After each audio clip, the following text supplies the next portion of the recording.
এই ব্রিজটি চাঁপাইনবাবগঞ্জে অবস্থিত।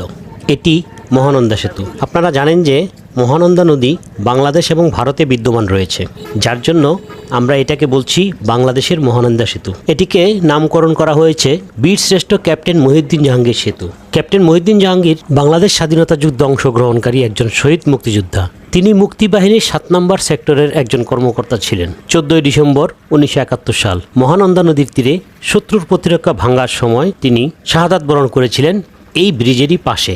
সেখানে রয়েছে বীরশ্রেষ্ঠ শহীদ ক্যাপ্টেন মহিউদ্দিন জাহাঙ্গীরের শাহাদাত স্থলে স্মৃতিস্তম্ভ। জি প্রিয় দর্শক, এই ভিডিওটি মহানন্দা নদীর উপরে নির্মিত সেতু বীরশ্রেষ্ঠ ক্যাপ্টেন মহিউদ্দিন জাহাঙ্গীর সেতু নিয়ে তৈরি করা। প্রিয় দর্শক ও বন্ধুরা, আপনারা এই ভিডিওটি যদি ফেসবুক থেকে দেখে থাকেন তাহলে ভিডিওটিকে লাইক, কমেন্ট এবং শেয়ার করবেন। আর যদি আপনারা ইউটিউব থেকে দেখে থাকেন, লাইক, কমেন্ট এবং শেয়ারের সাথে সাথে চ্যানেলটি